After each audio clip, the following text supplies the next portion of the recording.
O doutor Maciel, doutor Paulo Ester, conheci agora, convidar aqui para representar a Câmara Municipal, porque foi quem idealizou essa reunião para esclarecer os funcionários, o vereador Tiago aí representando a Câmara Municipal.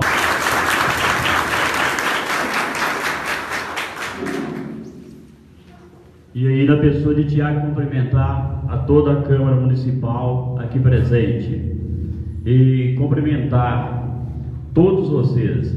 Primeiramente, agradecer. Já começamos agradecendo a Deus, mas agradecer a todos vocês pela presença. Se faz necessário a participação das pessoas no diálogo para compreender o processo que a gente está vivendo no momento. Gostaria aqui neste momento de frisar alguns pontos da nossa gestão durante esses 11 meses que já completam do nosso mandato. Dizer que nós assumimos em janeiro a prefeitura totalmente endividada, sem nenhum centavo em conta, as contas todas bloqueadas, os recursos todos bloqueados no município. Não é novidade para ninguém que a gente vem falando isso a todo momento. E graças a Deus, hoje, nós estamos desbloqueados em todos os órgãos federais e municipais. Nós já cumprimos parte do nosso programa de governo e hoje aqui se cumpre. A gente esclarece, inclusive eu ia fazer essa reunião, um ato solene na sanção da lei, porque foi um compromisso meu de campanha, que eu enviaria no primeiro ano de mandato o plano de cargo e salário e vencimento dos servidores públicos municipal, e fiz isso, mas precisou da gente mobilizar para compreender o processo, e por isso eu vou deixar que os advogados expliquem, para a gente não ficar aqui repetindo palavras. Mas esse é o cumprimento do nosso compromisso de campanha. Reafirmo o compromisso aqui, que a gente vai cumprir todo o que a gente prometeu na campanha. A gente vai, dentro dos 4 anos de mandato, cumprir. É óbvio que alguns pontos a gente vai compreender que não depende de nós, a começar pelos recursos que dependem do Estado, recursos que dependem da União. A gente, infelizmente, às vezes acaba atrasando em função, começar pelo transporte escolar. O governo continua, pagou uma parcela, continua já na quinta novamente atrasado. Então, o problema, a crise, gente, é o país. Nós estamos sendo os pioneiros para administrar, para colocar a casa em ordem, para a gente conseguir pagar nossas contas. Só para destacar, das quatro cidades que fazem parte da comarca de Jequitinhonha, foi a única cidade que pagou metade do 13º dentro do prazo, cumprindo a lei. Todas as outras devem pagar ainda em dezembro, esperando o recurso.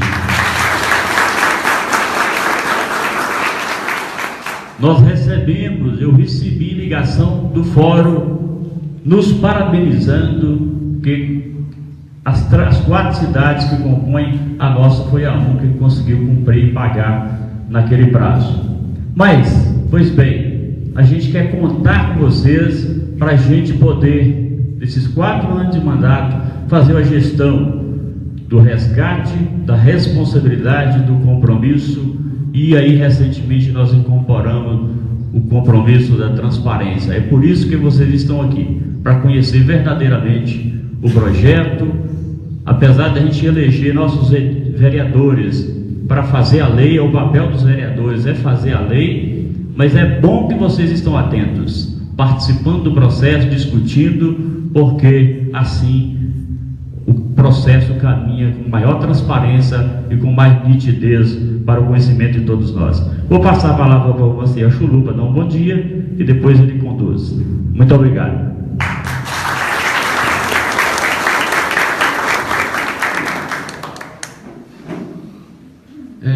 Um bom dia a todos. Gostaria de cumprimentar o prefeito Juca, do sindicato, meu colega de ordem, doutor Paulo, doutor Jean Pierre, que também está aqui, e cumprimentar o vereador Tiago, a vereadora Cimeia, que está ali, em nome de quem eu cumprimento também toda a Casa Legislativa. Hoje o prefeito havia falado a semana passada para que a gente fizesse uma reunião para tratar, né, do projeto de lei que está em tramitação na Casa Legislativa, que é a estruturação do plano de carreira e vencimento dos servidores municipais de Monte Formoso e valorização da classe. Como eu sou advogado da prefeitura, né, hoje atuo como procurador do município e fui quem ajudei o prefeito na elaboração desse projeto de lei, o vereador Tiago também tomou a iniciativa, junto dos demais, para estar convidando um colega, um outro advogado, para estar falando sobre o projeto de lei. Eu vou passar a palavra, eu não vou falar sobre o projeto, eu vou passar a palavra para o Dr. Paulo Wester, para ele estar falando sobre esse projeto de lei e estar explicando para vocês alguns pontos que são considerados por alguns como polêmicos, né? Mas às vezes também quem considera esses pontos como polêmicos não mostra para os servidores o anexo 3 da referida lei, né? Que é a valorização de fato dos servidores. Quem aqui é motorista? Levanta a mão, por favor. Motorista da prefeitura. Os senhores hoje recebem R$ 1.500, um salário mínimo, não é? O salário básico seu é o mínimo. E a proposta aqui é para que o salário de vocês vão para R$ 1.500. Isso sem contar as vantagens que às vezes eu tenho um motorista aqui que eu conheço, que é Israel, que provavelmente você tem quinquênio, né? Esse quinquênio seu ele vai incidir sobre esses R$ 1.500 caso a Casa Legislativa aprove esse projeto, né? Que vai agora para o segundo turno. E operador de máquina pesada, de retro, quem é aí? Tem? O senhor? Operador de moto niveladora, tem também? De patrol? Então esse pessoal também vai ter a diferenciação do seu salário indo para R$ 1.800. Então, provavelmente, quem fez alguns apontamentos, alguns questionamentos na lei, era bom também levar ao conhecimento da população essa questão dos salários. O procurador jurídico da prefeitura de Monte Formoso também hoje vai constar aqui no plano de cargo que Juca quer que seja um funcionário de carreira e não um funcionário que fica alterando a todo momento. Para você ter uma ideia, aqui tem a nutricionista, né? Não existia no plano de carreira anterior o cargo de nutricionista. E hoje o município tem uma nutricionista, ela foi contratada através de processo licitatório, ela sagrou-se vencedora. E tendo a nutricionista vai ser um cargo de carreira no município. Mas eu vou passar a palavra para o Dr. Paulo, vou convidar ele aqui, que ele vai explicar melhor até esses pontos polêmicos do referido projeto. Ok? Bom dia a todos, eu vou estar aqui também para qualquer esclarecimento posterior e já vou convidar o colega advogado, Dr. Paulo Wester Gomes Neiva, para fazer o uso da palavra.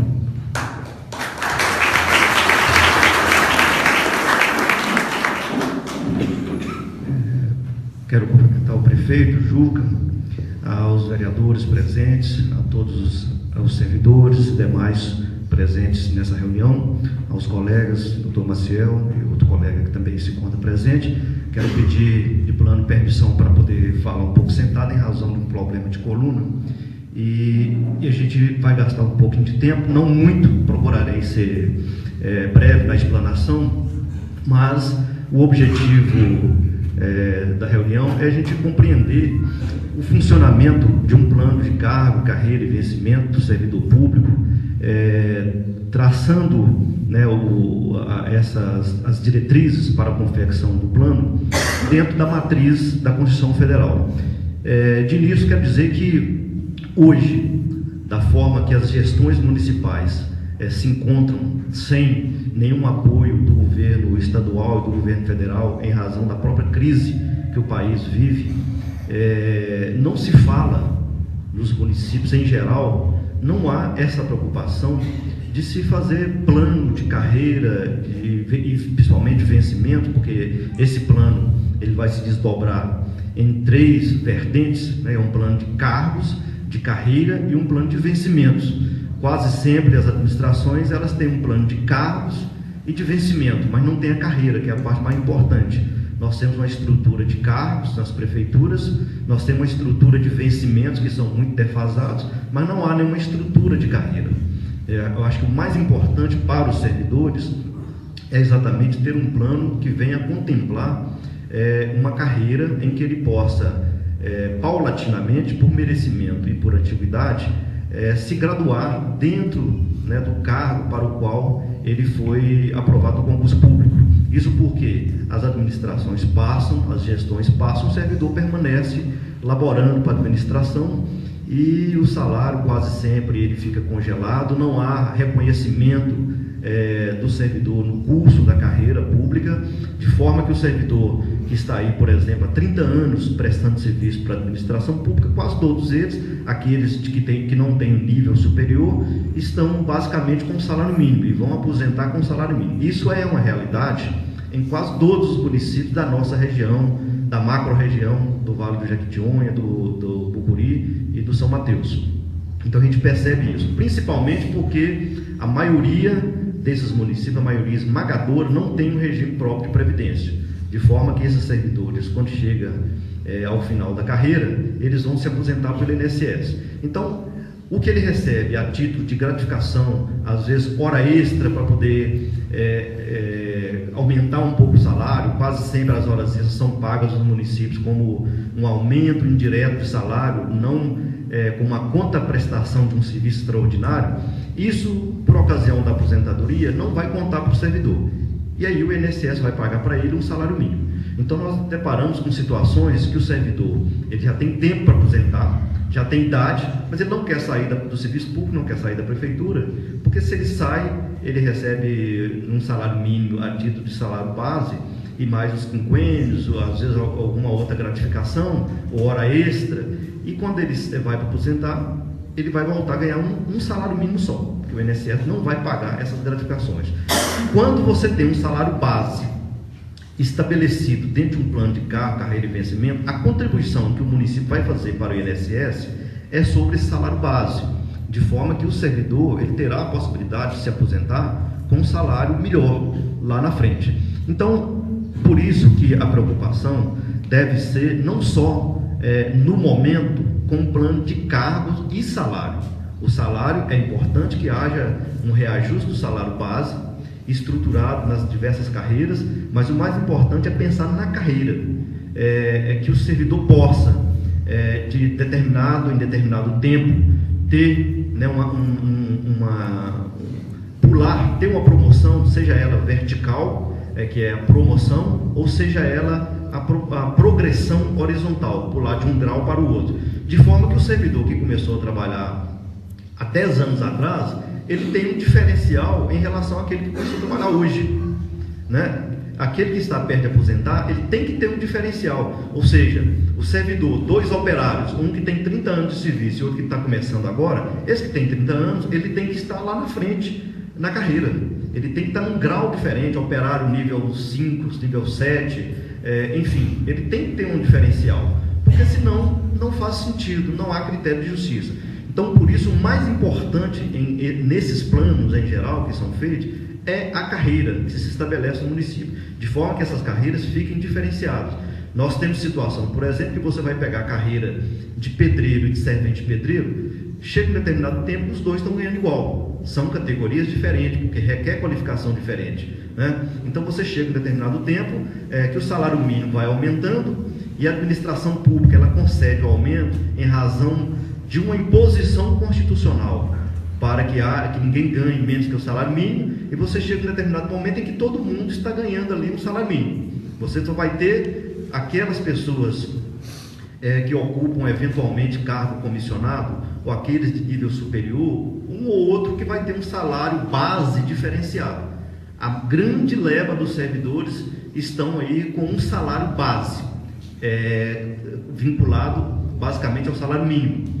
E aí nós vamos encontrar nas administrações públicas, em geral, os penduricários, que são alocados ao salário mínimo, com critérios meramente políticos, ou seja, aquele indivíduo que votou em mim, que é da minha facção política, eu dou para ele 60 horas extra, eu dou uma gratificação sem que ele faça nada de especial e diferente, e eu aumento o salário dele, né?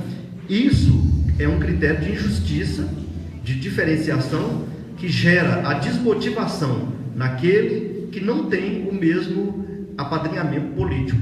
Quando você tem um plano de cargo, carreira e vencimento bem delineado, bem objetivado, você evita que esse tipo de situação venha ocorrer na administração pública e que a pessoa possa galgar os degraus da carreira pública pelo mérito, né, por ter se qualificado, por trabalhar bem, por cumprir os princípios da administração do serviço público, trabalhar de forma assídua, de forma pontual, com eficiência, que é um dos princípios trazidos pela Reforma Constitucional de 1998 e que incorporou esse princípio da eficiência lá no artigo 37 da Constituição, tendo como norte hoje para a administração pública o dever de produzir resultados, não a administração pública trabalhando, funcionando como a empresa privada, ou seja, eu não só presto um serviço para a população, mas eu, enquanto servidor, eu tenho que ter resultado, o meu serviço tem que ser eficiente, ele tem que trazer eficácia para aquilo que eu me proponho a fazer. Eu vou me colocar à disposição para eventuais perguntas, e que eu acho que talvez os servidores possam ter alguma pergunta de forma específica, pontual. Também tem os vereadores que vão participar da deliberação final desse projeto, e mesmo os componentes da administração que possam, na hora de empregar, possam ter alguma dúvida. Então, estamos aqui à disposição. Então, acho que alguém já se levanta lá para uma pergunta. Bom dia a todos. Parabenizar o doutor pela explanação do projeto, muito bem explanado. E a dúvida, doutor, era no inciso 42, aonde é 48, perdão, aonde se fala que poderá o prefeito extinguir cargo em causas de contratação ou de concurso público. Eu tenho certeza que a dúvida de todos os trabalhadores que tem aqui é sobre esse impacto que causou nesse projeto. Eu não sei se foi um erro de digitação ao elaborar a matéria. Vamos ler aqui então, o artigo 48, para poder interpretar esse artigo. Fica o prefeito municipal autorizado a lotar, remanejar, criar e extinguir cargos ou funções, né? Essa possibilidade de fazer o remanejamento, extinguir, isso já está na Constituição Federal. O chefe do Poder Executivo, quanto o chefe do Legislativo, ele pode fazer isso quando ele declara a desnecessidade de algum cargo. Por exemplo, nós falamos aí, temos um exemplo, o caso de vigia. Bom, eu tenho um vigia só, eu tenho, vamos colocar aqui, 3 vigias. Eles vão fazendo revezamento de plantões, né, por dia. Ou então eu tenho um vigia que trabalha fixo à noite, o que não pode, né? Então, teria que ter intervalo para descanso também. Aí eu vejo que aquilo ali não está sendo necessário. A partir de um debate, etc., eu resolvo extinguir esse cargo de vigia. Se eu vou extinguir esse cargo de vigia, se eu extinguir, eu tenho que pegar esse servidor, eu extingui o cargo, eu não extingui a pessoa. Cargo é um espaço na administração, né? Eu extingo o cargo, eu tenho que fazer alguma coisa com essa pessoa, porque ele é efetivo. Eu não posso simplesmente extinguir o cargo e exonerar, não existe. Eu extingui, eu tenho que pegar essa pessoa e remanejar esse servidor para uma outra função, tá certo? Então, o prefeito pode fazer isso? Pode. A Câmara deve, não sei os cargos que tem lá, mas às vezes você tem lá assessor legislativo, né? É a pessoa que vai ajudar a fazer a ata, confeccionar o ofício. De repente, você está precisando de alguém para ajudar na elaboração dos projetos. conheça um pouco de técnica legislativa e tal. Então você vai extinguir eu vou extinguir e criar um cargo mais aprimorado. Você pode através de resolução, né? Você cria, ou através até de portaria, você pode extinguir, declara a desnecessidade daquele cargo, extingue e remaneja aquele servidor para outro lugar. Tem situação, por exemplo, Câmara tem cargo de motorista, resolve não mexer, não ter carro mais, né? Porque às vezes dá só prejuízo, etc. Bom, você vendeu o carro, vai ficar com esse motorista fazendo o quê? Você tem que declarar a desnecessidade desse cargo. E por quê? Porque o desvio de função é ilegal. Desvio de função não pode. Eu não posso ter um motorista fazendo serviço de auxiliar de serviços gerais. Um motorista, não. Eu tenho que extinguir declarar a desnecessidade. Primeiro eu declaro a desnecessidade. Para quem quiser impugnar. Eu declaro primeiro através de um decreto, ou através de uma resolução, ou de uma portaria, no caso de Câmara. Eu declaro a desnecessidade, dou um tempo. Depois desse tempo, um período de um mês, é que eu vou fazer a extinção desse cargo, e no processo de extinção eu tenho que dizer para onde que vai essa pessoa. Ele será remanejado para um outro local. Isso é algo que é de competência exclusiva do chefe do executivo ou do chefe do legislativo. E quando no local que tem autarquia, local que tem, por exemplo, Instituto de Previdência, do chefe do Instituto de Previdência. Porque é você que sabe a necessidade do seu serviço. Isso aqui não é cheque em branco para o prefeito mandar ninguém embora, né? Para o prefeito pegar alguém daqui e levar. Não é. Mesmo porque, quando eu remanejo a pessoa, eu não posso dar para ele atribuições para as quais ele não foi preparado. Eu não posso pegar, por exemplo, aí eu vou remanejar aqui, eu gosto de alguém, eu vou distinguir o cargo dele de servente pedreiro, eu vou promover a pedreiro. Vou colocar outras funções e dar um salário maior. Eu não posso fazer isso. Eu tenho que dar funções similares àquela. O professor, ele adoeceu, não pode ir mais para a sala de aula, teve alguma doença, uma LER, né? Doença de lesão de esforço repetitivo, um problema psicológico. Eu posso fazer o remanejamento desse servidor? Eu posso colocar na biblioteca, eu posso colocar como apoio. Professor, apoio, por exemplo, não é cargo efetivo.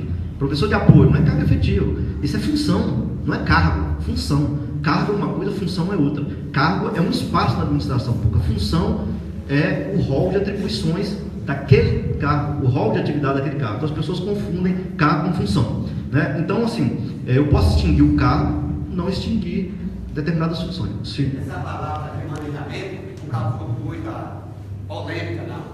Tá. A palavra extinguir cargo é que deixou a dúvida na cabeça de muitos servidores, tenho certeza, mas bem muito bem explanado. Então vamos compreender que quando eu falo extinguir cargo, eu não estou falando da extinção da pessoa. Eu estou desocupando aquele espaço ali para criar um outro espaço para eu alocar aquela pessoa. Tá certo? Porque o servidor, ninguém pode mandar um servidor extinguir um cargo. Eu não gosto de fulano, vou extinguir um cargo para ele ir embora. Isso não existe. Pois não. Deixa eu só, doutor Paulo, como se trata de um dispositivo legal que eu confeccionei, deixa eu falar aqui um pouquinho, só a título de exemplificar aqui o artigo 48, quando ele fala assim: fica o prefeito municipal autorizado a lotar, remanejar, criar e extinguir cargos ou funções. O que é que entra a questão aí da extinção e que está previsto já na Constituição Federal, no artigo 81? Tem várias previsões, o artigo 41 também. O que é que acontece? Não é demissão do serviço público. A Constituição também prevê quais são as formas de demissão desse servidor. A extinção do cargo é, por exemplo, quando nós temos aqui, fala para mim o nome de uma comunidade rural aqui de Monte Formoso. Córrego da Onça, que era um lugar de isolar funcionário. Córrego da Onça. Lá tem uma escola, né? Suponhamos, Baianinho, que daqui 2 anos já não tem mais aluno nessa escola. Então não há mais a necessidade de ter essa escola. Então vai fechar a escola, mas o servidor ele vai ser remanejado para outro local. Eu vou dar um exemplo aqui para vocês, a questão do Benji. Você lembra quando todo mundo aqui lembra quando o Benji foi fechado? Quando privatizou as ações do Benji lá, que parece que ele virou Unibanco, né? O que aconteceu? Foi declarado extinto os cargos do banco, mas só que foram remanejados todos os servidores efetivos. Então a extinção do cargo não é a extinção da pessoa. Eu só peguei aqui para dar esse exemplo. Eu vou passar novamente a palavra para o Dr. Paulo. Entre imóvel, comparando a escola da onça, um servidor, tem uma diferença, porque extinguir a escola da onça é uma coisa, extinguir o servidor. Eu só queria deixar claro aqui para o senhor, por exemplo, se extinguir a escola da onça, não justifica eu ficar com um servidor efetivo lá na onça, certo? Então o que é que esse servidor vai ficar fazendo onde é que não funciona uma escola? Ele vai ser remanejado. Essa que é a previsão legal do remanejamento. Ninguém, prefeito nenhum, ele pode demitir o servidor por decreto. Isso é lógico, isso é até, eu acho que nós, assim, é até menosprezar a capacidade intelectual do servidor, chegar para ele e falar assim, ó, o prefeito vai te mandar embora por decreto, você que é efetivo. Não, há uma previsão constitucional do cara ter que fazer um processo administrativo. Quais são as formas de demissão do servidor? Prevista na Constituição Federal. O cara vai ter que ter um processo administrativo por ter cometido falta grave, por sentença judicial, ou então por pedido de exoneração, de demissão. Lá, inclusive, está falando através do decreto, poderá o prefeito decidir o cargo e remanejar através do decreto. Isso, através de decreto. Eu vou passar a palavra para o Dr. Paulo, tem outra dúvida também, o artigo 19. Explicar o artigo 19 para nós também. Então, só dizer que essa previsão de extinção, remanejamento, lotação, isso está na Constituição Federal, é de competência do chefe do Poder Executivo.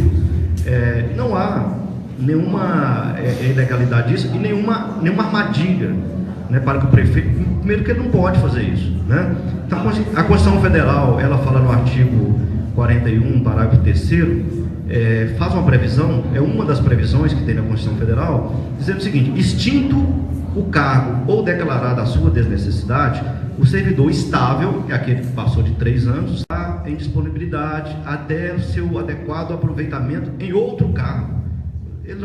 Aquele cargo dele foi extinto, ele será necessariamente aproveitado em outro cargo, senão a prefeitura tem que estar pagando, a prefeitura, o Estado, a União tem que ficar pagando para esse servidor para não fazer nada, o que seria uma improbidade administrativa, um dano ao erário, né? Então ele tem que ser aproveitado em outro cargo. E o projeto de lei seus, ele está prevendo isso como uma faculdade do Poder Executivo, tanto quanto o Legislativo também tem, e deve também ter criar com o tempo o seu plano de cargos também, né? Normalmente as câmaras são muito pequenas, não tem muito servidor, mas ela tem toda, a mesa diretora, o presidente tem toda a oportunidade, competência de fazer isso. Talvez seja na redação da matéria, talvez seja na redação da matéria, quando fala, poderá, através de decreto do prefeito, distinguir cargos, talvez na redação. Entendi. O decreto é o instrumento de fala do prefeito, né? Tanto quanto a portaria é do presidente da Câmara e do secretário. Às vezes a gente vê nos municípios pequenos o prefeito assinando portaria. O correto é decreto. Decreto é o ato normativo interno com efeitos externos. E a portaria é o ato normativo interno com efeito interno. Então, decreto é o ato do prefeito. O prefeito ele não faz, né, medida provisória, através de decreto mesmo. Oi. Só fugir um pouco do assunto, quando o senhor fala de crise, né, que nem só o Monte Formoso, mas o país todo está em crise nessa gestão dos prefeitos. Verdade. Mas graças a Deus por isso, que Monte Formoso, essa crise não chegou quando se trata de gasto do governo federal. Tá vendo? Deixa eu falar. Porque eu vou explicar o porquê. De janeiro até agosto de 2017, nós recebemos líquido na prefeitura R$7.374.000 líquido, enquanto na gestão anterior, do ex-anterior, foi 1 milhão, quase 1 milhão a menos, 800 e tantos mil, que nós recebemos a menos. Então não poderia nunca deixar, quando eu abordei esse assunto, de questionar, que ficou realmente bloqueado muitas coisas da prefeitura e dinheiro, mais de 1 milhão passou bloqueado em contra, eu não sei porquê, talvez seja responsabilidade municipal aprovou quase 30 projetos, o prefeito está aí, todos os projetos que mandou para a Câmara, foi aprovado por unanimidade e nós conseguimos desbloquear esse dinheiro que ficou bloqueado, essas contas que foram bloqueadas, graças a Deus nós desbloqueamos tudo. Então eu não considero que Monte Formoso, essa crise está tão grave não, porque passa de 1 milhão por mês a perda que é. Eu consegui pagar a folha de pagamento de mês de dezembro que o ex-gestor deixou. Graças a Deus foi um sucesso dessa gestão, que isso merece ser frisado também. Por mais, desculpa, eu nem me inscrevi antes, mas por mais que desbloqueou, eu volto a fazer menção, que não foi citado em momento algum aqui. Os PSF de Monte Formoso ainda continua bloqueado por má gestão dos recursos da saúde, que nós já lutamos, já pagamos um preço caro, que o município hoje não recebe o recurso do Estado para manutenção da saúde, não recebe o recurso da assistência farmacêutica que mantém a farmácia funcionando sozinho por conta do município, que ontem eu passei e a minha esposa chegou em casa passando mal porque atendeu uma multidão de pessoas que a fila virava quase um quarteirão ali quando eu passava de manhã. E isso graças à gestão que tem lutado para fazer isso, porque o Estado, esse ano, desde os 3 anos da gestão do atual governador, ele não conseguiu cumprir os 12% da obrigação dos recursos da saúde, como o Paulo Wesley talvez seja conhecimento. Um ano ele conseguiu cumprir 7%, fez lá a previsão para o ano seguinte, depois 8% e só está acumulando. Enquanto o município de Monte Formoso hoje, mesmo sem receber o recurso do Ministério da Saúde, mesmo sem receber o recurso do Estado e mesmo com toda a dificuldade da defasagem, tem que tá usando média de 23% do FPM só para manter a saúde funcionando, para fazer exame para médico extra trabalhar, porque a população ainda tem resistência com o médico cubano, que é um médico muito bom de qualidade, mas que a população tem resistência, para manter a unidade básica de saúde funcionando 24 horas por dia e manter carro rodando o tempo todo e assistência farmacêutica abastecida. Plano de saúde foi, o Dr. Paulo Wesley é ciente, os planos de saúde teve autorização de aumentar o valor e o recurso da saúde do SUS foi congelado, mas o SUS ele tem que fornecer a consulta médica, o exame médico e o medicamento com transporte e tudo mais. O plano de saúde mal ele fornece a consulta, quando o médico credenciado ele quer exagerar no exame, quer fazer check-up, o médico é punido. E não, o plano de saúde nenhum paga o medicamento, enquanto os municípios, e principalmente o município pobre, igual Monte Formoso, que é o mais pobre do Vale do Jequitinhonha, tem que fornecer do exame mais caro ao medicamento, à consulta médica e toda a assistência. Então, sim, vem milhões, sim, vem muito recurso, mas a dificuldade de fazer uma gestão sem o apoio, sem assistência,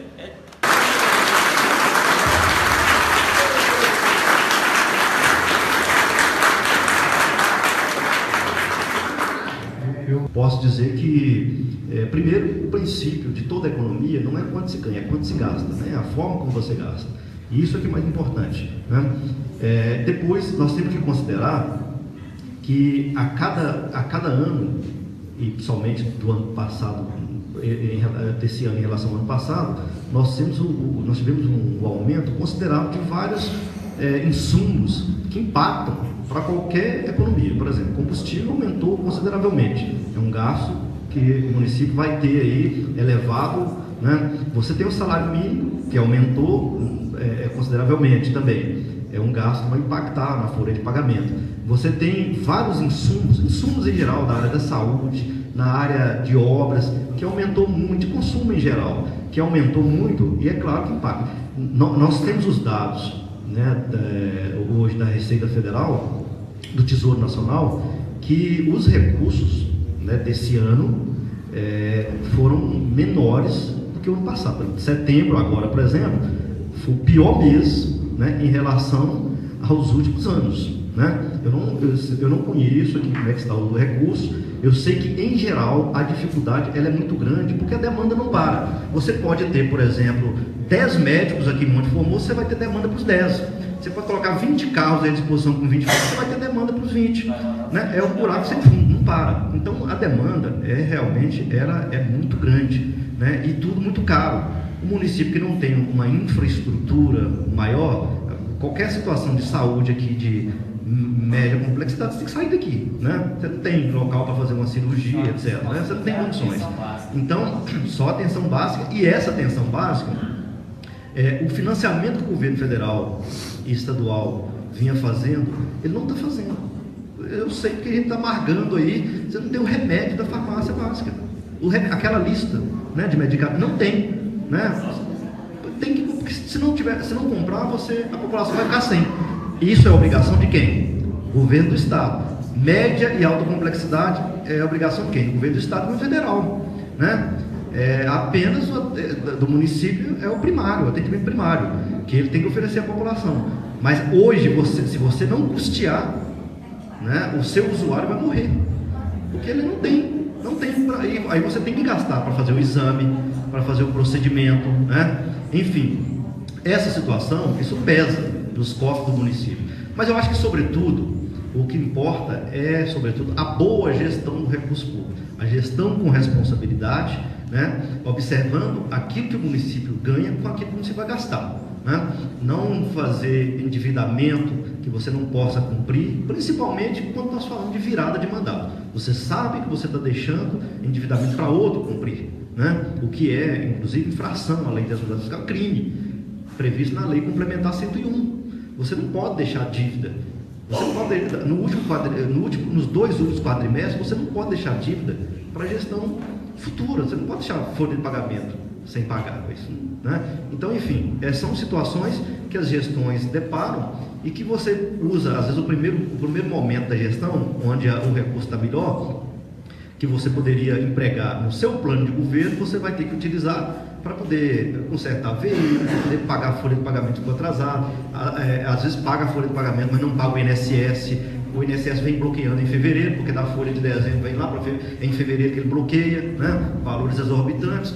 Então, são essas artimanhas que acabam impactando. Aí você passa o primeiro ano, basicamente, organizando a casa para você poder governar os 2 próximos anos, porque quando chega o 4º ano, a politicagem começa, né, e te força, a demanda aumenta, porque as pessoas ficam muito mais finas, né? A pessoa vai, você tem que pegar ela de carro para fazer um exame, leva na casa, e se não abrir a porta direita, ela está te xingando, né? Então o pessoal fica tudo fino, né? E a questão da rivalidade potencializa, a crítica aumenta, as críticas indevidas, né, de má fé, enfim, são essas situações que a gente sabe que tem em toda cidade pequena.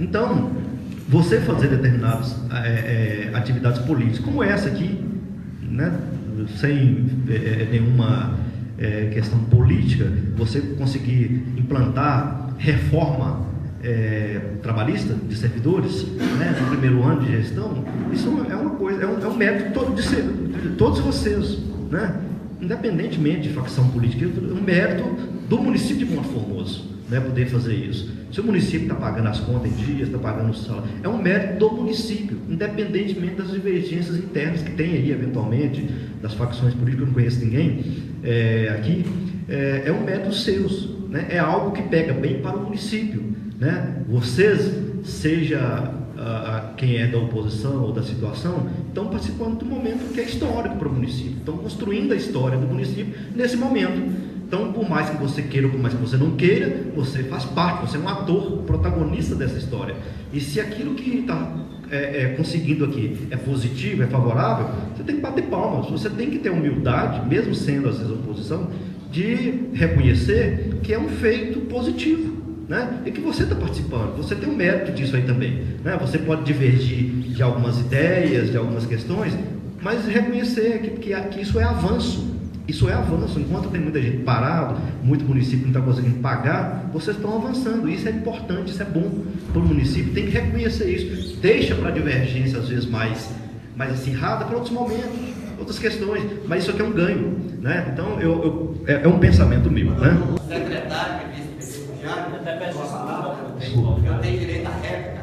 Sim. Só para poder parabenizar, é um excelente funcionário, um excelente secretário de saúde, desde quando eu moro em área, eu tenho certeza da dificuldade que ele está se encontrando para poder manter aquela saúde. Nós todos somos reconhecedores disso, que inclusive está nessa situação também.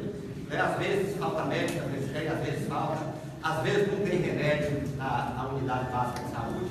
Então isso aí é uma questão mundial, não é só muito famoso.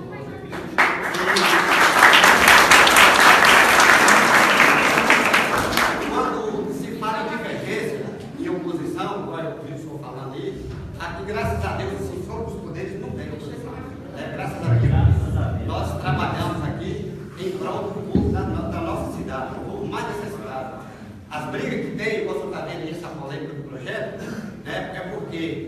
ficou uma dúvida no ar. Quando o servidor, que já tem 15, 20 anos, que é efetivo no município, que não tem muito daquela matéria, talvez não entendeu, nós não entendemos, que achou que ao extinguir, estaria mandando embora. Mas não é porque é uma oposição. Não, eu vejo bem. Eu percebo, tenho a sensibilidade de perceber que o ambiente aqui tem ambiente de divergência, né? É um ambiente totalmente harmônico, diferentemente de outros locais que a gente vai trabalhar. Eu penso até que esses questionamentos são importantes para o esclarecimento, né? E é importante que as pessoas questionem. Às vezes alguém acha que tem divergência, que tem um posicionamento, é porque quando me convidaram para fazer parte da mesa, eu não fiz parte da mesa, mas por que não fiz? Porque eu não fui relacionado a fazer parte dessa mesa. Na última hora, foi que o prefeito que estava na secretária e falou assim, convido o presidente da Câmara. E seguindo os exemplos dos meus avós, era chamado na última hora, era uma parteira antigamente, que a mulher estava lá com as crianças, aí chamava na hora para ajudar a dar luz àquela criança. Eu não fui convocado, eu não fui relacionado. Não, tudo bem, eu acho que... Mas não tem nada a ver. Eu agradeço mais uma vez o prefeito que por ter me chamado, mas não tem nada a ver. Não, sim, eu acho que a gente... Cada um tem os seus preceitos éticos, morais, religiosos, né? Os seus princípios, as suas... às vezes a gente tem que lidar com os melindres, com essas questões, mas a gente tem que assim, compreender que quando a gente está trabalhando, né, em algo que é mais altruísta, né, que está direcionado à população, a uma gama de pessoas, né? Não deixar um pouco as arestas para trás, né, para a gente poder ter um pensamento construtivo. A divergência de ideias, elas são altamente salutares, porque é na divergência, é na contradição da tese, né, que na réplica, que a gente vai construir na síntese.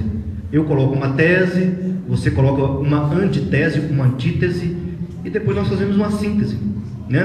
Assim funciona, né, a dialética.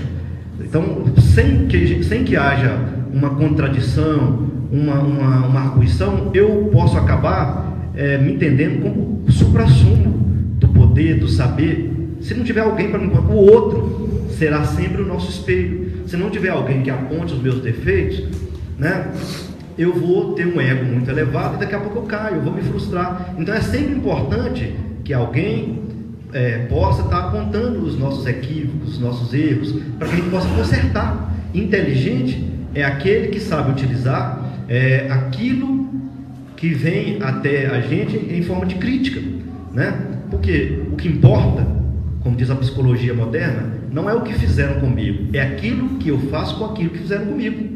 Né? Se eu pego de forma positiva e construo, né? Isso é que importa. Então, eu acho que cada um tem a sua postura, a sua posição pessoal. Agora, quando nós uniformizamos o pensamento e chegamos depois das teses e antíteses, das réplicas, a gente percebe que os pontos obscuros foram esclarecidos. Quem permanece na crítica destrutiva está se autodestruindo. Essa é a verdade, né?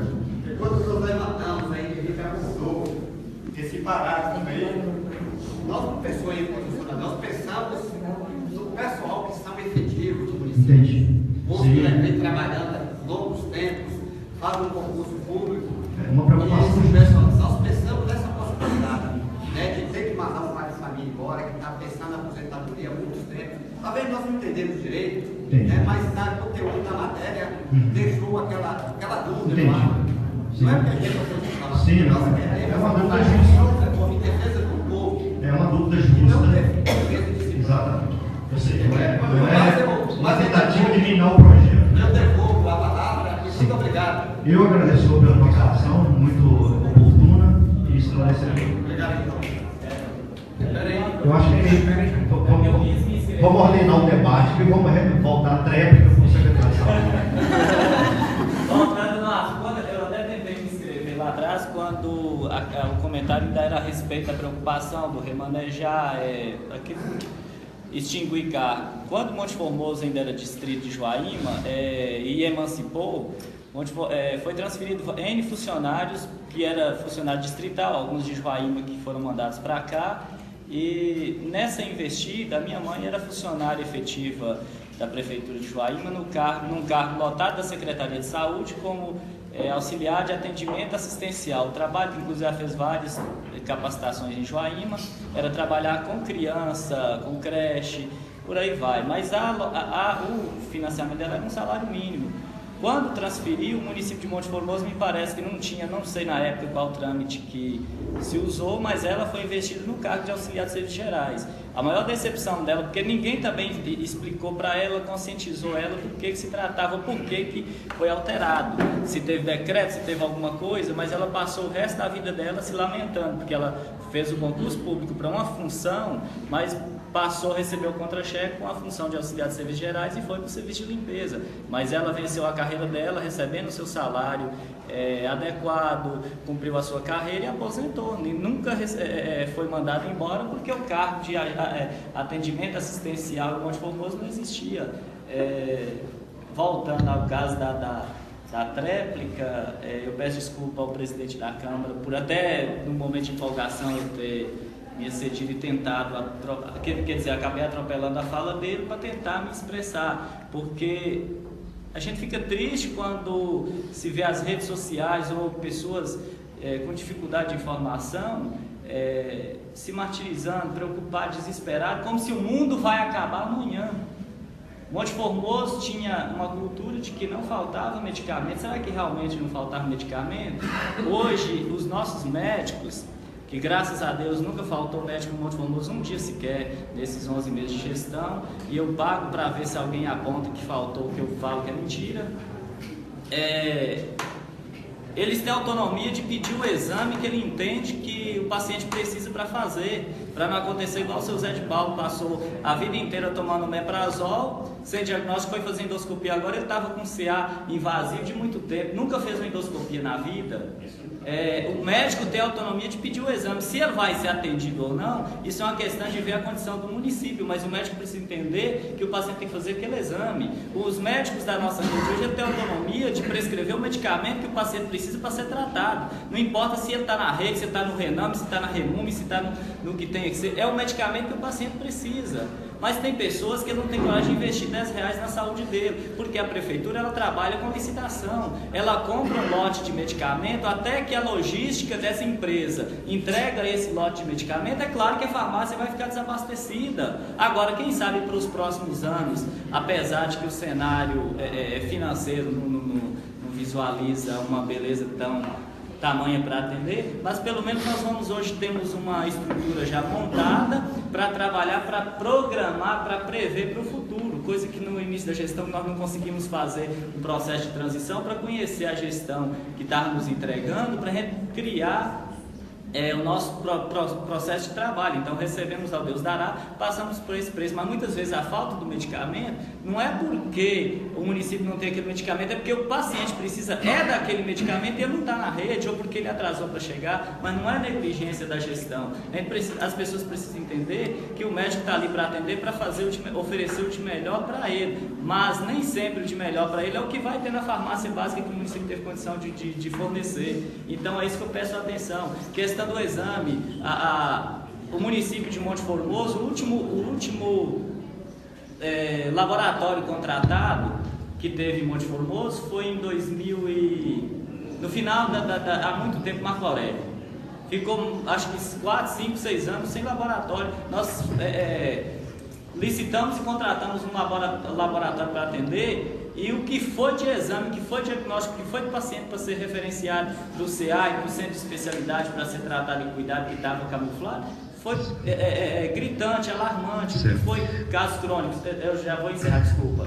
Então, assim, é o desabafo que às vezes a gente precisa fazer, porque fica a crítica, porque a gestão está negligenciando, a gestão está recebendo muito dinheiro, mas será que esse dinheiro que está bloqueado, nem todo mundo sabe que o recurso do Saúde em Casa, que é um recurso engessado, foi autenticado pela gestão anterior que estava ficando R$174 mil na conta do Saúde em Casa, mas esse recurso ele foi transferido dos estrados com prova, como eu apresentei para a Câmara, que esse recurso não ficou. Então, aonde que foi parar esse recurso? Voltando, quando eu falava da dificuldade das pessoas leigas que ficam aterrorizadas, uma senhorinha chegou para mim essa semana e falou: Jânio, todo mundo está falando que Monte Formoso vai acabar, será que vai acabar mesmo? Então são as chantagens que fazem as pessoas simples e humildes pouco informadas. Eu virei para essa senhora imediata e falei: a senhora é residente lá na comunidade do Carmo, a senhora lembra que todas as chuvas que tinham antes, a comunidade do Carmo, Barra da Alegria, Garrixas e outras mais São Miguelinho ficava isolada porque tinha um trecho de estrada na propriedade do senhor Adair, teve problema de interrupção, ela tem uma casinha em frente à ladeira que sobe acesso ao Giru. Eram umas crateras enormes, inclusive paralelo com a propriedade da minha mãe, que dava para encobrir um sindicato desse dentro da cratera. A cratera está lá hoje. Então, quando as pessoas começam a criticar a gestão, e outra coisa, fala que a gestão atual não fez obra, não calçou ainda o bairro de São Marcos e outros mais, e as gestões anteriores fez o quê? Fez o quê para melhorar a qualidade de vida de Monte Formoso? Só para a gente.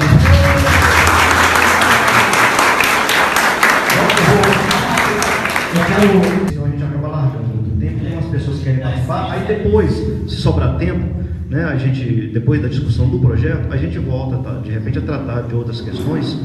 Pode ser assim? Quem pediu para falar? Eu acho que o vereador aqui. Bom dia a todos. A ideia dessa reunião aqui hoje foi minha e do nosso amigo Alexandre, não sei se encontrar, não sei se está aqui. Nós fomos até o prefeito da cidade porque eu acho que o nome do vereador Tiago, da vereadora Lucinéia, aconteceu. A ideia dessa reunião foi porque nós votamos no projeto, eu quanto a vereadora, a colega vereadora Lucinéia e os demais que votaram contra o povo de Monte Formoso, contra o povo efetivo. Até eu fui até o prefeito e falei: eu não aceito o advogado do município explicando o projeto, não aceito da Câmara.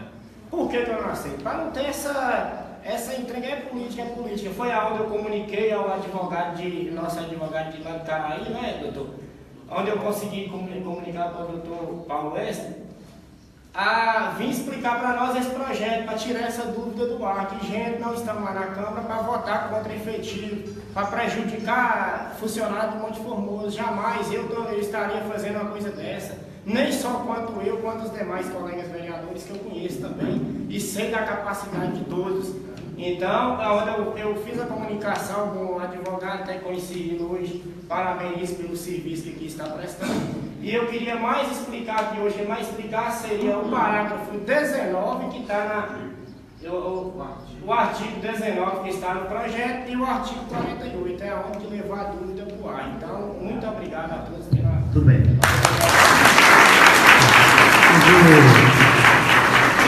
Tá, eu falei o 48 então, né? Eu acho que ficou clareado sobre o 19, sobre o 48, então vamos ler aqui o 19.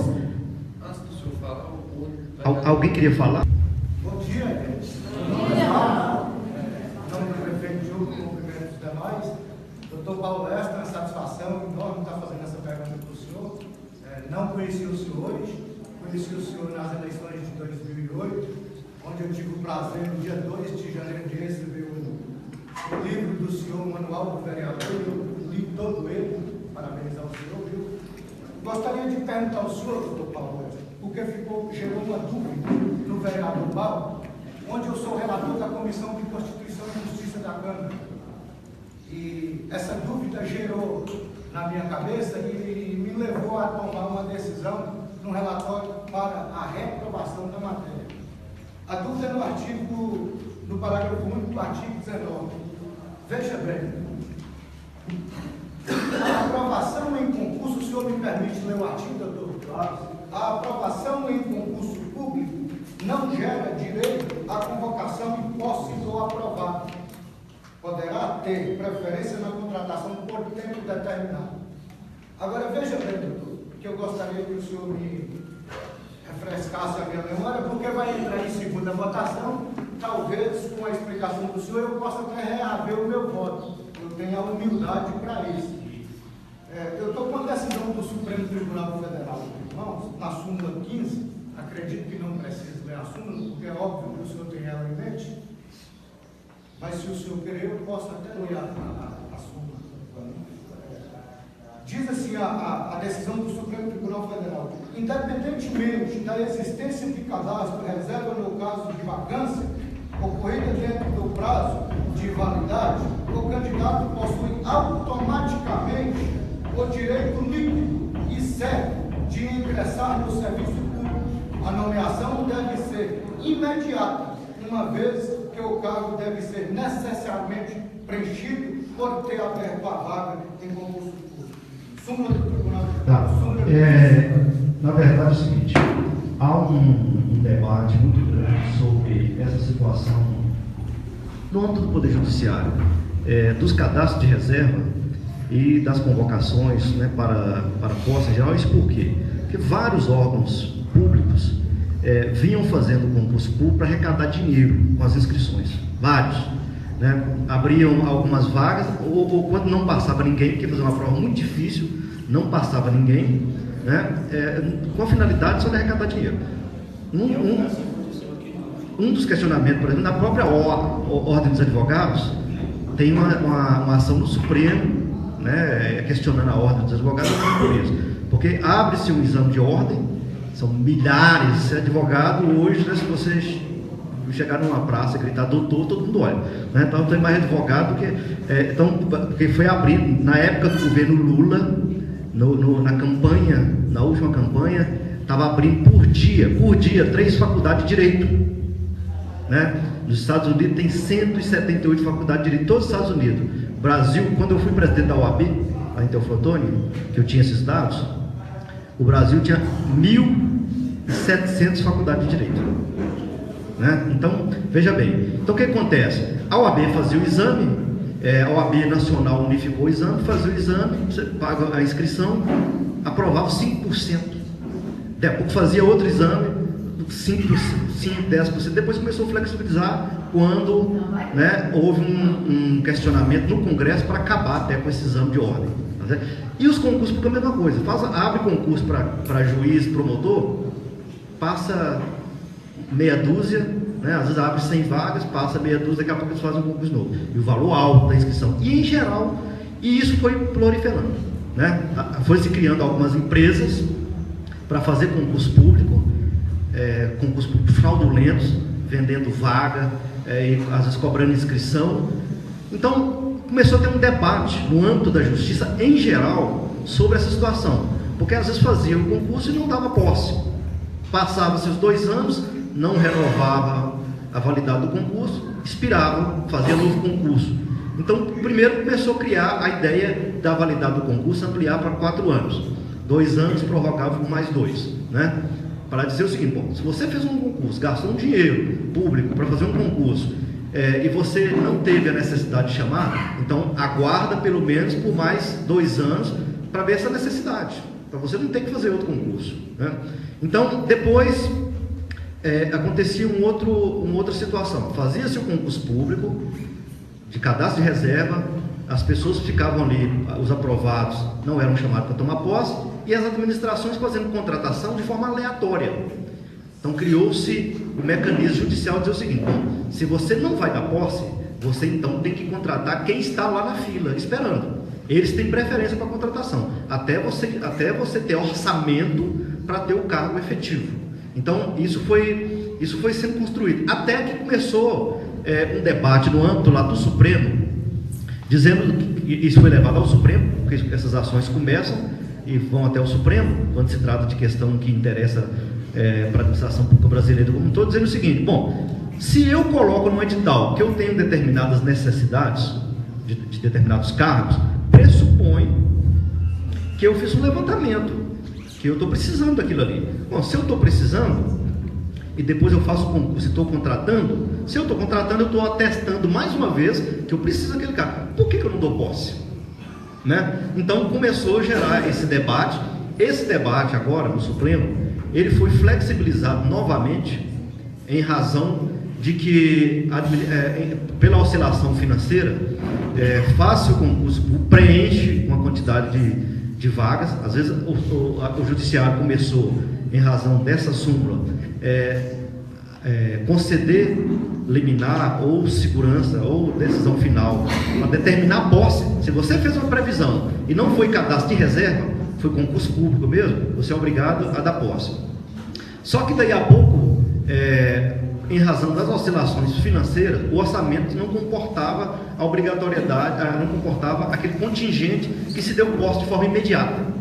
Então começou a ter um debate agora, está carreado pelo Gilmar Mendes, né? No YouTube tem lá uns vídeos, quanto a essa flexibilização, dizendo o seguinte: você pode fazer o concurso público, você não tem a obrigação de dar posse imediata, de acordo com o que vai ter na necessidade, você vai compondo o quadro de servidores, só que você não pode fazer contratação sem que seja em relação àquela lista de aprovados, para isso não ficar ao critério da gestão, né, de contratar de qualquer jeito, né? E você não pode fazer um novo concurso público enquanto você não demonstrar, não utilizar o contingente daqueles aprovados no primeiro concurso público. Então, essa é o caminho. Então, na verdade, o que o artigo está colocando aqui, essa previsão da lei, de não se realizará um novo concurso público enquanto houver candidato aprovado em concurso anterior com prazo de validade ainda não expirado para os meus cargos.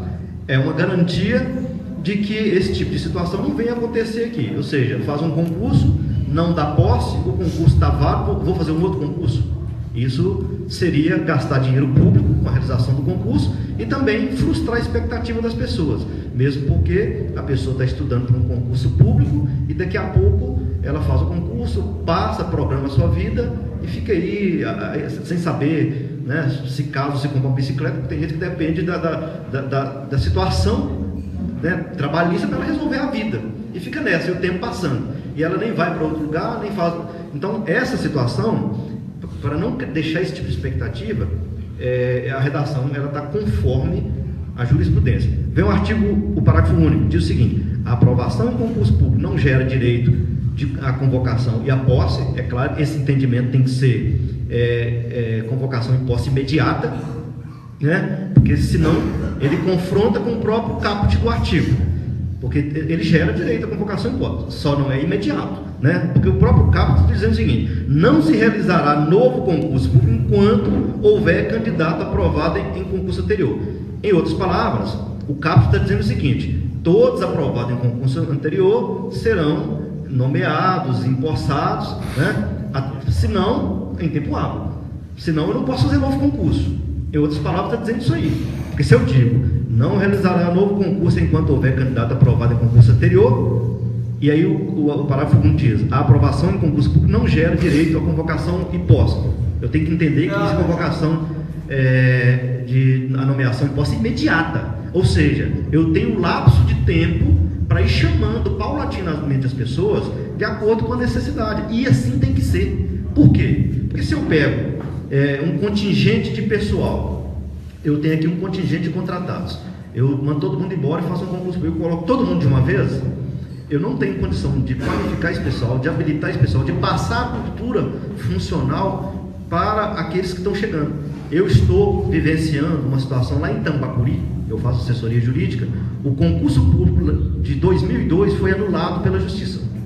Depois de 15 anos, né, teve um concurso público fraudulento, passou gente que estava lá no Mato Grosso no dia da prova, foi aprovado, entre outras coisas. A administração tentou anular, o servidor entrar na justiça, isso ficou rolando. Quando chegou agora aos finalmente, a justiça mandou anular. Nós teremos que dispensar 148 servidores efetivos com 15 anos de serviço. Bom, o próprio juiz, aí nós em conversa com ele, entendeu que nós não tínhamos como cumprir essa ordem judicial de imediato, porque a gente acabaria levando um colapso da administração pública. Como é que eu vou colocar 148 pessoas novas que não sabem as funções, eu vou treinar? Então eu vou dispensando paulatinamente. Então a posse, ao final do concurso, eu tenho que ir dando posse paulatinamente, porque cada servidor que vai entrando, ele vai pegando a cultura funcional do ambiente de trabalho e vai aprendendo com aqueles antigos que estão ali, inclusive contratados, que paulatinamente os contratados vão ter que ser dispensados, para o efetivo e ocupando a vaga daquele que prestava serviço como contratado. E na medida que a hora que chega o outro servidor efetivo novo, aquele que entrou, aquele novo também, ele já está sabendo a função para repassar, e assim sucessivamente, o que a gente chama de cultura do ambiente funcional. Porque se eu pego, nós não temos que escola de qualificação de servidor, né? O servidor passou no concurso, vai fazer uma escolinha de 6 meses, 1 ano, para depois ele entrar na função. Normalmente assim, passou no concurso, no dia seguinte ele já pega um carro aí, sai dirigindo, sem nenhuma formação. Agora, quando eu tenho uma passagem de cultura do ambiente funcional, ele vai saber como é que funcionam as coisas. Eu pego a chave com quem, eu entrego isso em tal local, esse documento é assim, eu preencho assim. Quem está ali vai passando para ele. Então, essa é a ideia, você ir chamando para tomar posse paulatinamente. De forma que não há aqui, na verdade, um conflito, né, com a súmula, porque aqui não colocou a palavra imediato, né, porque na verdade você não pode dar, você não vai criar uma obrigação para o gestor dar posse imediata para todo mundo que passou, mas ele pode ir chamando paulatinamente, e enquanto ele não fizer isso, ele não vai poder fazer um outro concurso público. O próprio caput já inibe ele. Bom, enquanto você tudo bem, você não dá posse imediata, mas enquanto você também não der a posse, você não pode fazer um novo concurso público. O caput já está travando ele, entendeu? Então, eu penso que está em consonância, né, com esse entendimento da jurisprudência moderna do Supremo Tribunal Federal, com esse debate que está sendo travado, e a ideia é essa mesmo, é não ter concurso público de fachada, para a pessoa, apenas para a instituição arrecadar, e tem instituição que arrecada milhões de reais com concurso público, né? Não ter esse tipo de comportamento, e depois a pessoa que fez um concurso, que estudou, não ter nenhuma expectativa de que vai tomar posse, daqui a pouco faz um novo concurso público, aquele que passou lá atrás, há 2 ou há 4 anos, ele já não está mais preparado, o outro vem e passa no lugar que ele teria que ocupar. Então a ideia é isso, é não ter injustiça, tá certo? Eu não sei se eu consegui clarear para todos, né, para o vereador também que está fazendo a colocação, mas a ideia é essa. Eu entendi, a opção ficou vaga, porque, veja bem, a aprovação em concurso público não gera o direito de convocação e posse, mas também não está falando, obrigando ao executivo, que não é o caso do prefeito nosso. Eu sei que ele é um prefeito sindicalista, ele não vai tomar atitude nenhuma que irá machucar a integridade de nossos servidores, mas nós já tivemos prefeito aqui, empresário e ditador. Nós já tivemos aqui na nossa cidade prefeito empresário e ditador, e ele pode usar o artigo e não dar posse imediata, mas também não dá dentro do prazo de validade. Não seria... Mas aí passaria o mandato dele, porque o prazo de validade são 4 anos. O prefeito que fizer isso, né, ele seria inócuo. Porque, veja bem... E nós já temos prefeito louco aqui. Pois é. Seria... de pegar o servidor efetivo e mandar embora e deixar o servidor entrar à justiça para requerer seus direitos. Mas eu sei, isso acontece em alguns locais, aparecem essas figuras de vez em quando, isso acontece, né? Mas as coisas caminham, nós temos pessoas esclarecidas, vereadores esclarecidos, servidores esclarecidos, que buscam o caminho da justiça e vão voltar. Porque se fizer uma bobagem dessa, né, qualquer juiz aí vai estar eliminado. Não há essa dificuldade. O caput do artigo, ele cria um mecanismo de inibição do dispositivo que está no parágrafo único, né? Então, quando ele condiciona o prazo de validade, não se faz um novo concurso, enquanto tiver o prazo de validade do primeiro, e aí ele acaba criando o que a gente chama de sistema de contrapeso, freio e contrapeso, de peso, né? Então, por isso que se a gente fizer a leitura apenas do parágrafo único, sem observar no caput do artigo 19, a gente poderia levar esse entendimento. Ele nunca vai chamar? Não vai chamar de forma imediata, ele não tem essa obrigação, né? Porque se você colocar uma palavra imediata, por exemplo, você cria um problema para o gestor, né? Então qual seria o tempo para chamar? Não tem, é o tempo de validade do concurso, enquanto o concurso estiver válido, porque aí sim você vai chamando na medida que vai tendo a necessidade de preenchimento do cargo, das funções, e aí você tem um prazo de validade. Então é claro, o mais importante do concurso público, o mais importante é a fiscalização. Quando for fazer um concurso público, a Câmara se habilitar para fiscalizar carimbar os gabaritos para evitar troca, fraude. Isso que é mais importante. E outra coisa, obedecer a ordem de classificação. Porque isso é democracia, né? Se ele tiver que chamar, vai chamar na ordem de classificação. E vai chamar dentro do prazo de validade. Não vai poder fazer outro concurso. Então, eu penso que, por isso que eu falo, o projeto de lei, ele todo projeto de lei é muito importante. Às vezes você faz um compêndio muito bonito, etc. Mas o mais importante é a fiscalização disso. No momento que está se efetivando os preceitos que estão dentro de um projeto de lei, fiscalizar. Vai ter concurso? Habilita. Deve ter comissão de serviço público na Câmara. Se não tiver, cria uma comissão especial. O regimento com certeza prevê comissão especial para determinadas finalidades. Ela vai funcionar enquanto tiver em vigor aquela finalidade. Cria para isso, fiscalizar. É direito. O vereador é autoridade. E ele vai comunicar à comissão de concurso público. No dia da prova, a comissão estará fiscalizando o concurso. E estaremos adotando esse procedimento para resguardar, né, o critério de justiça. Enfim, a Câmara tem, mais que um dever, uma obrigação de fazer isso. Algumas câmaras ficam acanhadas. A gente vê concurso público com indício de fraude, cheirando fraude, e muito falatório e pouca eficácia dos atos. Na hora de fazer o que tem que fazer mesmo, não faz. Então, eu penso que não há nenhuma ilegalidade, nenhuma inconstitucionalidade, né? Espero que tenha esclarecido quanto a esse dispositivo. E se alguém tiver mais alguma pergunta, a gente coloca a disposição. Bal, mas só com relação a essa questão do artigo 19, parágrafo único, que ele fala: a aprovação em concurso público não gera direito à convocação e posse. O aprovado poderá ter preferência na contratação por tempo determinado. Isso é mais uma garantia para quem fez a prova, para quem se prestou um concurso público. Hoje, a contratação, ela acontece ao bel prazer, né? Igual a gente vê, quem é professor do Estado aqui, tem alguém? Os designados do Estado, todo ano, tem que ficar fazendo uma inscrição para fazer uma classificação, não é isso, Ivan? Para fazer uma classificação para concorrer à aula.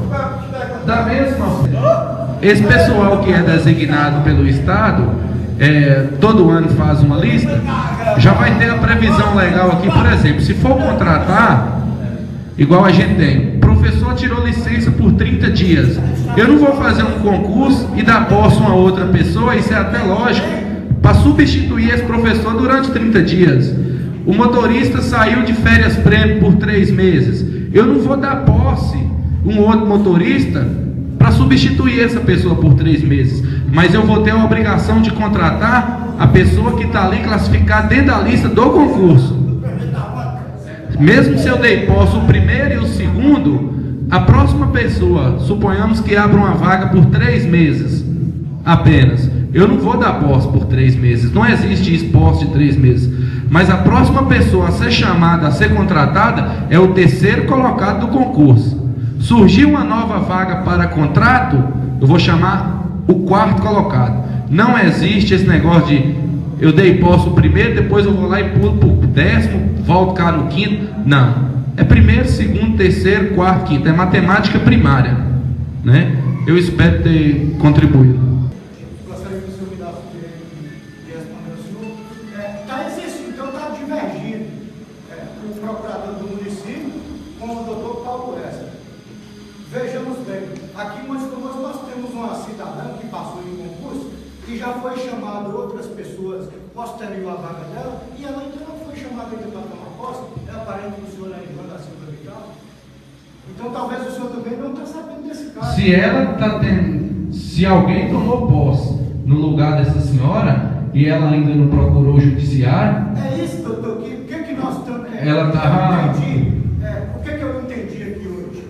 Que a palestra está boa, o debate está bom, tem que haver sim o debate, para que no debate a gente resolva a situação consensual, né, doutor Paulo?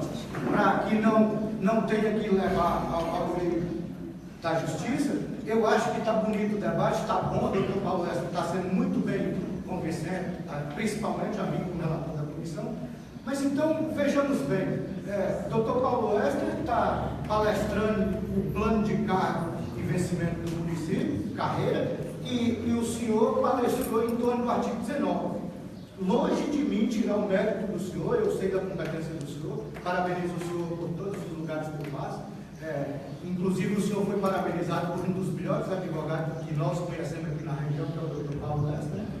Então eu parabenizo o senhor pelo plano de cargo, mas eu gostaria de saber do senhor, então, por que pulou a classificação dessa pessoa, e essa pessoa não tem condições financeiras nem de ir a Jequitinhonha, quanto mais de entrar com mandado de segurança.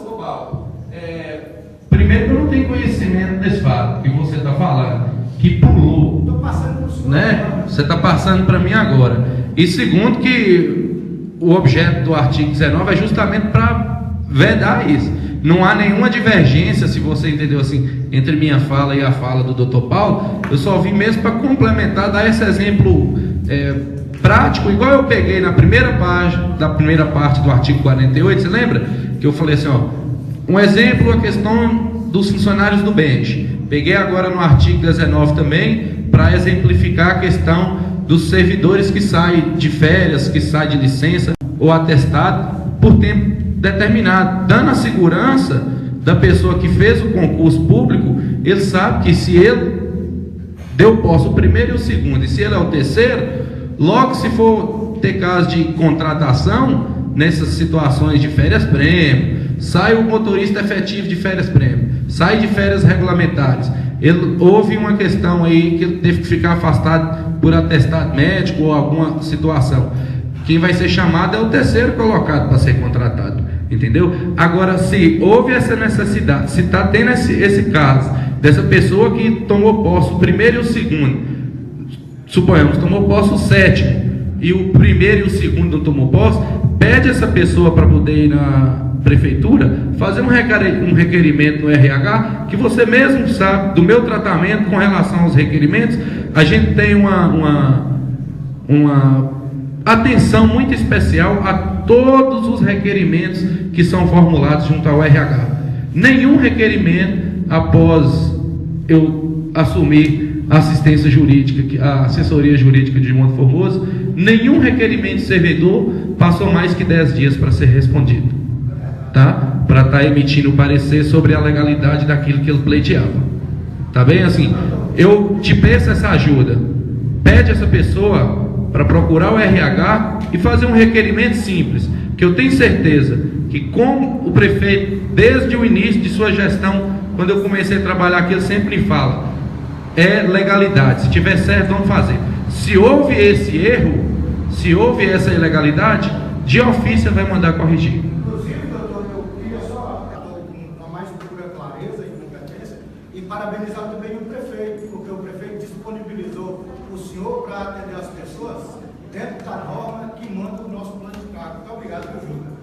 Então eu queria pedir ao senhor, doutor, para que eu reaver que esse artigo 19 não fica conflito em minha cabeça, a Câmara vai submeter em segunda votação no próximo dia 1º. Vamos, o prefeito, eu sei que Juca é sindicalista, ele trabalha a vida inteira, foi defendendo o trabalhador. Vamos dar posse a essa mulher e muda a minha concepção do voto lá no projeto a respeito desse artigo 19. É o que eu estou falando. Fazer o requerimento lá, a gente vai analisar. Se houver direito e se houver a vaga, se houver direito dela, se por acaso tiver sido atropelado esse direito, que eu tenho certeza e sei da sua responsabilidade quando você leva essas questões lá para a prefeitura, você pode ter certeza. Eu já falo até em nome do prefeito, que eu conheço o que ele fala comigo.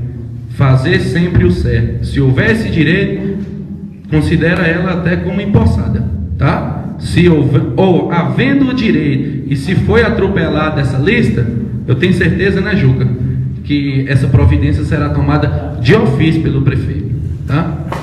Eu entrei na Emater em julho de 2015, de 2005, em junho de 2005 eu entrei na Emater. A primeira coisa que eu fiz foi filiar no sindicato. Nosso sindicato está brigando de 2005 que eu entrei para cá, todo ano a gente faz reunião, vai a BH, faz reivindicações no governo do estado, mobiliza deputado para ver se a gente consegue implantar um plano de carga e salário.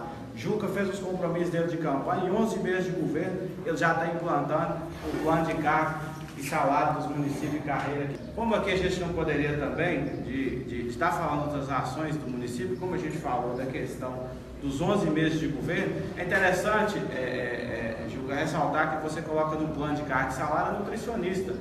Hoje a gente tem a nutricionista de Monte Formoso e a grande maioria, a grande parte da merenda escolar consumida pelos filhos de muitos de vocês que estão aqui é produzida dentro do próprio município pelos agricultores familiares de Monte Formoso. Isso a gente entende que é uma valorização do município, como está sendo uma valorização de vocês. Queira eu hoje, nosso plano de carga de salário, que eu digo, da EMATER, tivesse esse processo para ser implantado. Para a gente seria uma grande conquista. É só para agradecer a vocês, fazer votos de que essa harmonia continue em Monte Formoso, que a gente não fique demonizando ninguém. Quando a gente fala ninguém, é ninguém. Todo mundo me conhece, não vou mudar daqui. Aí demoniza na zona rural, tá caçando o prefeito. O prefeito tá brincando de esconde-esconde. Estou fazendo a coisa certa, pode ficar certos de que não me preocupo. Eu levo comigo, quando o doutor fez a menção ali a Jesus Cristo, não querendo comparar, mas faço tudo para ser imagem e semelhança. Essa é uma missão nossa aqui na terra. Não fiquem preocupados, porque a multidão carregava Jesus, agora ao pé da cruz só estava ali Maria e João Batista, e João, o discípulo que Jesus amava.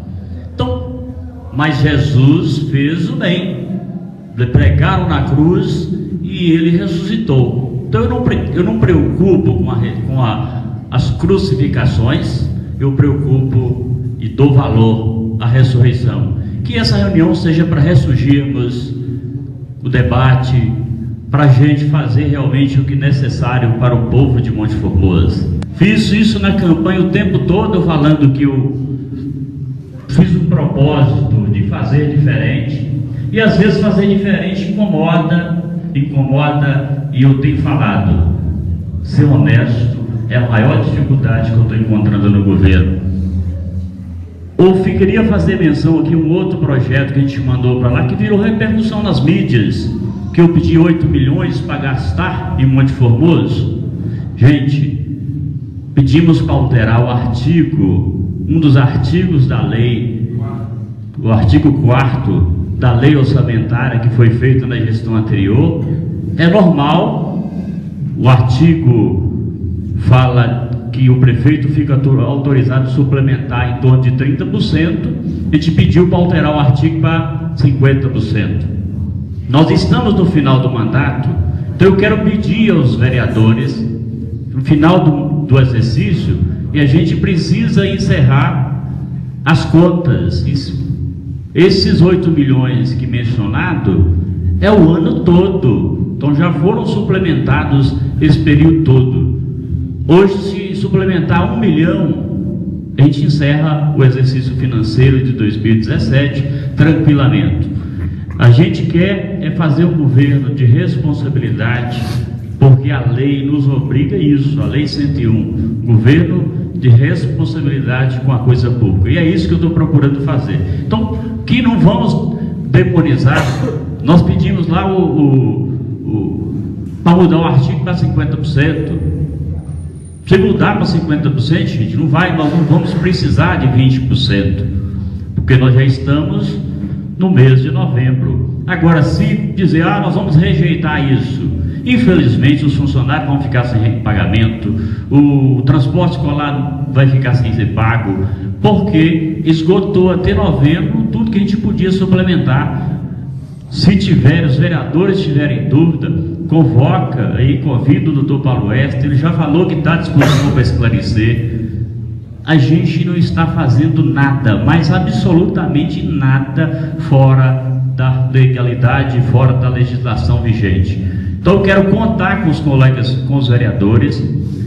Já fui presidente de Câmara, já fui vereador, então a gente sabe que isso é um processo legal, isso acontece no mundo inteiro. Se eu não fizer isso e seguir o exemplo do ex-gestor, corre o risco de eu ir para a cadeia, porque ele fazia a lei. Inclusive um dos vereadores presentes aqui neste local esteve comigo no escritório do advogado de Belo Horizonte, e ele mesmo denunciou que o ex-prefeito tinha feito leis desse molde para justificar os gastos. Não estou contando mentira, porque pode entrar no site do tribunal, vai ver lá as denúncias, eu tenho cópia para distribuir.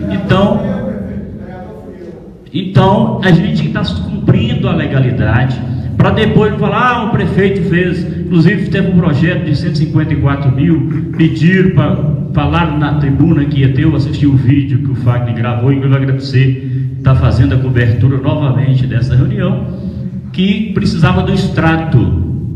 Era costume também do ex-gestor gastar o dinheiro, depois inventava a lei e falava que gastou dinheiro. Apareceu várias leis.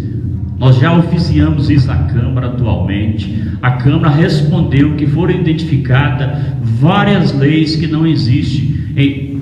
Existe uma, mas a lei que justifica a suplementação usou o número de uma lei anterior.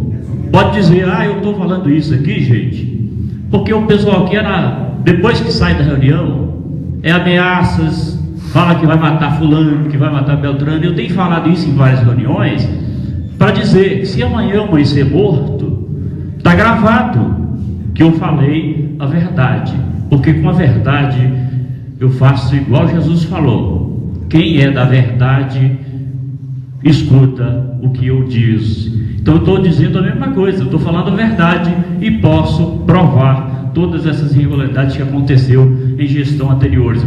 É tanto que eu fiquei surpreso quando o vereador da legislatura passada mencionou isso no escritório de um advogado, inclusive se prontificou. Quero inclusive parabenizá-lo, que é essa a função do vereador. Está errado, denuncia. Eu fico hoje alegre porque uma oposição forte faz um governo forte, porque foi uma fala do professor Portela que diz. Então eu fico alegre quando tem oposição que faz a gente trabalhar muito mais forte. Se a gente está certo, a gente vai trabalhar mais certo ainda. Então agradecer o Paulo Extra, o doutor Chulu, e agradecer a todos vocês, dizer que estamos juntos para fazer um Monte Formoso para todos. Um abraço. Encerro a reunião.